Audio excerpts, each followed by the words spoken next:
aujourd'hui? Salut Pauline. Aujourd'hui, on va parler du roman Taxi. C'est un roman égyptien. En fait, c'est une sorte de grand déballage au cœur des taxis du Caire. Ça parle de la douleur des gens, de leurs soucis quotidiens et vraiment le ras-le-bol de la politique et du coût de la vie. Tout Mhm. cela est raconté par les chauffeurs avec un humour tout à fait décapant, Pauline, qui fait rire et pleurer en même temps. C'est Ouais. qui a écrit Taxi? L'auteur de Taxi, c'est Khaled El-Khamisi. Il vient d'une famille d'intellectuels qui est vraiment très ancrée dans les arts et la littérature. Peut-être que les auditeurs connaissent son père. Son père, c'est le grand poète Abd el-Rahman El-Khamisi.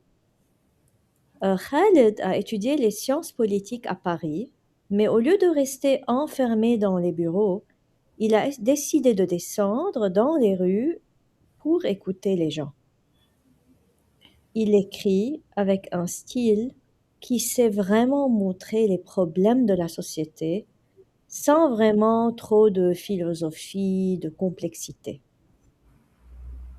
Oui, à tel point que le gouvernement français lui a même décerné le grade de chevalier en reconnaissance de sa pensée et de sa plume libre. Parce qu'en fait, c'est pas seulement un écrivain, Khaled, c'est aussi un père de famille. Il est marié, il est père de deux enfants.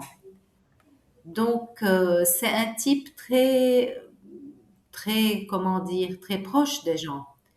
Et Mhm. sa vie personnelle est un mélange unique, en fait. D'un côté, donc, c'est l'intellectuel moderne formé à Paris. De l'autre côté, c'est un enfant de la rue égyptienne, évidemment, qui adore s'asseoir avec les gens simples pour écouter leurs histoires. Et c'est à partir des histoires des gens qu'il a écrit ce très beau roman. Moi, je pense qu'il m'a touchée, d'autant plus qu'on sent qu'il a un peu ces deux côtés. Il est quand même un intellectuel, mais en même temps, il est vraiment très proche de tout le monde. Et c'est d'ailleurs, tu sais, Sandra, cette humilité qui lui a permis d'écrire avec une telle sincérité. Khaled El-Khamisi a 5 livres majeurs à son actif, entre romans et littérature réaliste. Tout d'abord, donc, Taxi, qui est paru en 2006. C'est le livre qui a vraiment tout bousculé et qui l'a fait connaître dans le monde entier. L'Arche de Noé est paru en 2009. C'est un autre roman qui est profond et qui traite des douleurs de l'exil. Je t'avoue que moi, je serais vraiment intéressée de le lire. 2011, et c'est un livre qui est sorti en 2014. Ce n'est vraiment pas un roman, mais c'est un recueil de ses chroniques durant la Révolution égyptienne. Laisse-moi prendre la relève. Il y a aussi Moi, étoile filante, traduit en 2018. En arabe, le titre c'est Shmandar. C'est un Mhm. roman de fiction qui nous plonge dans la campagne égyptienne. En fait, c'est l'un de ses récits les plus intelligents et les plus drôles. Il utilise le style du Hakawati, le conteur, pour nous faire vivre les potins du village, les disputes, les amours, la pauvreté, tout en nous montrant avec finesse, avec beaucoup de finesse, la grande image politique derrière tout ça. Et puis il y a, dernièrement, son dernier né, c'est Les ailes du labyrinthe en 2025. Il est sorti donc il y a un an.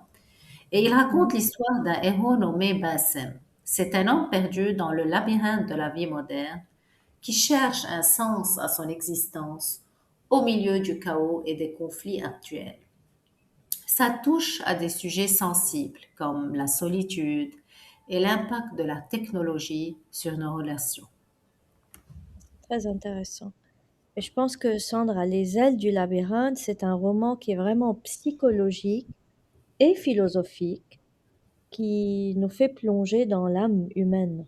Oh là là, À la c'est Taxi, c'est la plongée qui est la plus profonde et n'est-ce oui, pas? elle est bouleversante, absolument. Oui. Et c'est vraiment peut-être très différent de Taxi, c'est le cri de la rue, où on écoute vraiment les chauffeurs de taxi. Donc c'est un peu, le chauffeur de taxi, donc c'est complètement différent. Avant ce livre, les romans étaient souvent écrits dans une langue complexe avant Taxi. Mais Khaled l'a écrit en dialecte égyptien. D'ailleurs, je pense que nos éditeurs qui écoutent le podcast en arabe ou qui l'ont déjà écouté peuvent bien voir et écouter cet accent égyptien. Donc, ce dialecte égyptien qui va pousser même ceux qui ne lisent jamais à acheter Taxi. Le roman, quand il est paru, a été une véritable bouffée d'oxygène pour les Égyptiens et les Arabes. Mais il faut pas oublier le facteur temps, Pauline, c'est le timing, le fameux timing. C'est le livre, excuse-moi, il est sorti en 2006. C'est un épisode d'ébullition sociale avant la révolution de 2011. C'était Oui, en fait un miroir de ce qui se passait dans les foyers et qui se traduisait dans les voitures. Et ce format, qui est en 58 courtes chroniques, il va rendre la lecture facile et rapide. oui. Et ce succès, d'ailleurs, on va vraiment le voir et on va bien clairement le comprendre grâce aux chiffres, Sandra. Le roman a atteint des sommets avec plus de 35 rééditions. On parle d'ailleurs de centaines de milliers d'exemplaires, plus de 200 000 légaux, sans compter évidemment, hein, tu sais, les versions piratées qui sont vendues sur les trottoirs égyptiens. C'est impressionnant quand même de penser qu'il y a des versions piratées qui Ouais, se vendent sur les trottoirs égyptiens et qui vont rendre ce livre accessible à tout le monde. ouais, Et en plus, il a atteint une dimension internationale. Il a été traduit dans plus de 15 langues, français évidemment, anglais, italien, chinois, et il va même à être étudié dans certaines universités. À tel point qu'on a beaucoup parlé d'une adoption au cinéma avec des stars comme Hind Sabri, mais malheureusement, le projet s'est perdu dans les labyrinthes de la production. mm, Et maintenant, on va voir un peu de quoi il s'agit avec quelques citations de Taxi, donc traduites, et qui mhm. résument l'esprit de la rue. Sur la D'accord. politique, on peut lire: Monsieur, mais qu'est-ce qu'on a à voir avec la politique? On arrive à peine à gagner notre pain. La politique, c'est pour ceux qui ont le ventre plein. Nous, on n'a que Dieu pour nous aider. Et sur l'état du pays, on lit ce pays avance grâce aux prières de nos parents. Le piston est plus important que le diplôme. Si tu as un sou, tu vaux un sou. Si tu n'as rien, tu n'es qu'un insecte dans la foule. Et oui, c'est triste, mais c'est vrai. Et Mhm. sur la conduite au Caire, qui nous rappelle bien évidemment et bien malheureusement la conduite au Liban, on lit: conduire en Égypte n'est pas un art, c'est une bataille.